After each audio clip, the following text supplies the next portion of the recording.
1085년 개경을 몰래 빠져나와 송나라 상인의 배에 몸을 싣고 길을 떠난 의천은 오늘날 중국 칭다오 옆 동네에 있는 산둥성 자오저우에 도착해 송나라 철종으로부터 큰 환대를 받게 됩니다.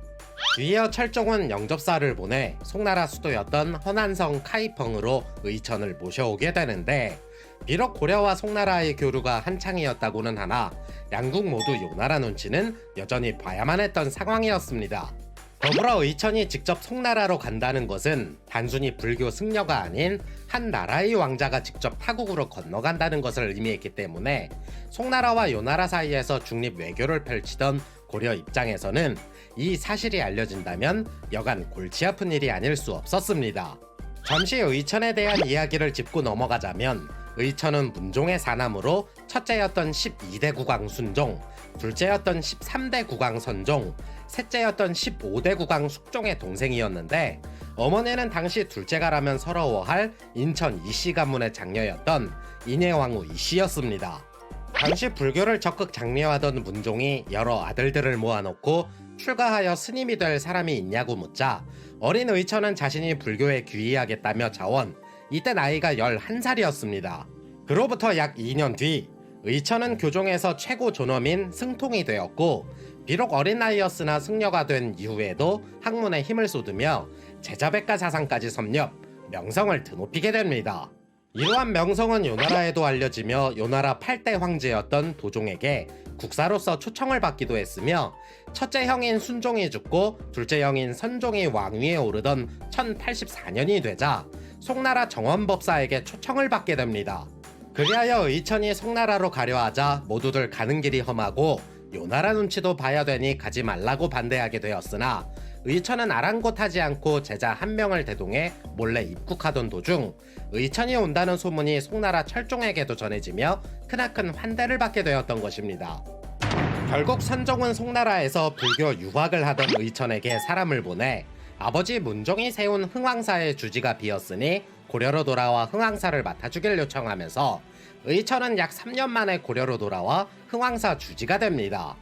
이후 송나라 화폐의 경제성과 편의성을 접한 후 고려에 도입하면 좋겠다 하여 고려로 돌아와 주전 도감을 설치해 화폐 유통을 도입하니, 이게 바로 한반도 최초의 유통 화폐였던 해동통보, 사만통보, 사만중보였습니다. 더불어 당시 고려불교는 지방에서 유행하던 선종, 중앙정부에서 유행하던 교종으로 나뉘어 있던 상황이었는데, 이 교종은 또 왕실의 후원을 받는 화엄종, 문벌 귀족들의 지지를 받는 법상종으로 나뉘어 있었습니다. 때문에 의천은 흥왕사 주지로 있으면서 교단 통합을 위해 천태종을 도입하게 되고, 선종을 통합하기 위해 국청사를 세우며 선종 승려들을 천태종으로 개종시키게 되니, 이 시기에 선종의 영향력은 크게 줄어들게 됩니다. 다만 흥왕사 주지였다고 하더라도 당대 제1의 권력을 가진 국왕이 자신의 형이었고, 자신 또한 왕자의 신분이었기 때문에 의천의 권력에 의해 길을 제대로 펴지 못했던 승려들이 마지못해 동참한 것일 뿐이었습니다. 그래서 의천이 죽고 난 이후 결국 그가 통합했던 불교 교단은 보조국사 진울의 조계종이 나오기 전까지 약 100년간 교종과 선종으로 다시 찢어지게 됩니다. 그래서 우리가 한국사를 공부할 때면 불교의 종파가 워낙 다양해 간혹 혼란스러운 경우들이 있는데, 오늘은 그 불교의 종파와 역사, 그 중에서도 교종과 선종에 대해 잠시 짚고 넘어가고자 합니다. 불교는 우리가 잘 알고 있다시피 석가모니의 가르침에 따라 불경을 경전으로 삼는 종교이며, 종교라는 한자를 맨 처음으로 만들어낸 종교이기도 한데, 불교는 다른 종교와는 달리 유일신 숭상보다는 삶에 대한 근본적인 물음에서부터 시작하게 됩니다. 그래서 기원전 불교는 석가모니에 의해 탄생한 원시 불교라 하여 역사를 쭉 이어오다가 석가모니 사후 100년이 지나자 그의 가르침을 정리한 경전을 두고 옳고 그르다는 문제로 집단을 형성하면서 분열하게 되니, 그 결과 원시 불교는 보수적인 상자부와 진보적인 대중부라는 이름으로 나뉘게 됩니다.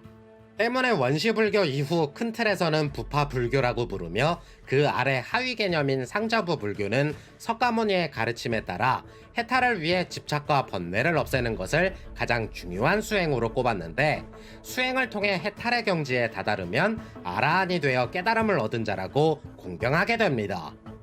대중부 불교의 경우 부처의 가르침을 바탕으로 자신만의 해탈보다는 중생의 구제를 위해 성불을 미룬 성인을 추구하는 종파이다 보니 자신의 해탈에만 집착하는 상자부 불교를 그래서 소승불교라 불렀고, 자신들은 대승불교라 이름을 붙였던 것입니다.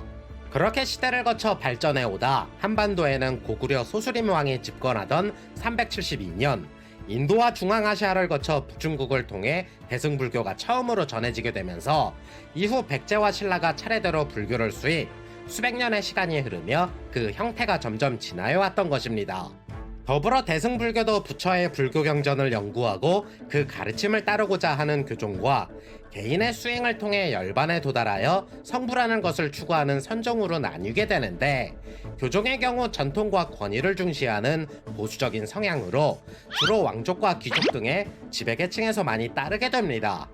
그리고 삼국시대 신라 고승이었던 원효와 신라 진골 출신 의상의 노력으로 교종이 더욱 발달하게 되고, 삼국시대가 끝나갈 무렵 불교 사상을 입으로 전하는 구법 승려들로 인해 중국에서 선종이 전파, 지방 호족들은 자연스레 선종을 많이 따르게 되면서 고려를 건국한 태조 왕건도 선종에게 많은 지지를 보내게 됩니다.